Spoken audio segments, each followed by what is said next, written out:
Hello everyone, welcome back to the short series where we talk about chapters and their individual weightage. उसके बाद most important topics जिनमें question आने की सबसे ज़्यादा एक्सपेक्टेंसी है, एंड देन उसके बाद वो उन टॉपिक्स से एक्सप्लेनेशन, एंड देन वो जो टॉपिक्स हैं और जो वेटेज है वो पिछले साल के पेपर में किस तरीके से डिवाइड हो चुका होता है या कैसे हो सकता है, उसके बारे में बात करते हैं हम. Today we are gonna talk about atoms and nuclei. ये शॉर्ट सीरीज़. तो बात करते हैं एटम्स के बारे में. एटम्स का जो इंडिविजुअल वेटेज है वो 3 मार्क्स का. उसमें जो मोस्ट इंपॉर्टेंट टॉपिक्स हैं वो हैं रदरफोर्ड का जो मॉडल था, रदरफोर्ड का जो एक्सपेरिमेंट था. रदरफोर्ड के एक्सपेरिमेंट में हमारे जो ऑब्जर्वेशंस हैं और उसके बाद जो कंक्लूजन है, उन दोनों पे बहुत ज़्यादा क्वेश्चन पूछे जाते हैं कि या तो कभी कभी पूछा जाता है कि वो एक्सपेरिमेंट क्या था, या फिर कभी कभी पूछा जाता है कि वो जो एक्सपेरिमेंट हुआ था उसमें ऑब्जर्वेशंस क्या थे और फिर उन ऑब्जर्वेशन के बाद कंक्लूजन क्या थे. उसके बाद आते हैं बोहर के मॉडल. बोहर के मॉडल में first postulate and second postulate, जिसमें सबसे इंपॉर्टेंट होता है डेरिवेशन, जिसमें हमें फर्स्ट पॉस्टुलेट सेकंड पॉस्टुलेट का यूज़ करके बोला जाता है डिराइव करने radius of nth orbit, velocity of nth orbit और नेट एनर्जी जो है nth ऑर्बिट की.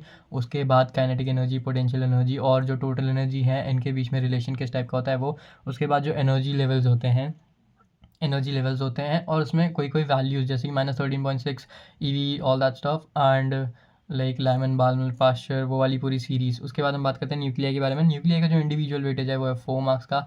इसमें जो सबसे इंपॉर्टेंट चीज़ें हैं वो है आइसोटोप, आइसोबार, आइसोटोन्स की जो डेफिनेशंस होती है वो सारी चीज़ें, binding energy per unit nucleon, ये वाला जो कॉन्सेप्ट है ये बहुत इंपॉर्टेंट होता है. इस पर मेजोरिटी, इसमें मोस्टली न्यूमेरिकल्स पूछे जाते हैं. उसके बाद अगर मास डिफेक्ट देख लोगे तो ये तुम्हारी काम आएगा, क्योंकि ये छोटा सा कॉन्सेप्ट है जो ये सारी चीज़ें समझने में हेल्प करता है. उसके बाद स्टेबिलिटी का एक ग्राफ होता है, स्टेबिलिटी का ग्राफ, जिसमें कुछ एटम्स 8 के अराउंड कुछ वैल्यू होती है, जिसमें इस साइड वाले एटम इधर आने की कोशिश करते हैं, वो उसके राइट साइड वाले लेफ्ट में जाने की. तो वैसे टाइप का वो ग्राफ होता है, उसको देख लेना एक बार. उसके बाद न्यूक्लियर फोर्स के बारे में देख लेना, जिसमें इंपॉर्टेंट होता है न्यूक्लियर फ्यूजन और न्यूक्लियर फिजन. मतलब ये अलग अलग चीज़ें हैं, बट न्यूक्लियर फिजन और न्यूक्लियर फ्यूजन भी अपने आप में ही बहुत इंपॉर्टेंट है. तो ये सारी चीज़ें जो हैं, अगर कंबाइन कर दें dual nature of matter and radiation को, एटम्स को, न्यूक्लियाई को, तो फिर ये टोटल मिला के जो है वो ये मिला के होते हैं 7 मार्क्स का वेटेज. एंड उसके बाद जो डुअल नेचर ऑफ मैटर होता है वो होता है 5 मार्क्स का. तो they total make around of 12 marks का वेटेज, तो कंप्लीट मॉडर्न फिजिक्स जिसे हम कहते हैं.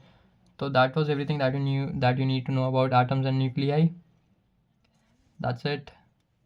अब भाई जाओ, ये अगर I will try to like make videos on these topics too. So yeah, let's see. तब तक के लिए all the best.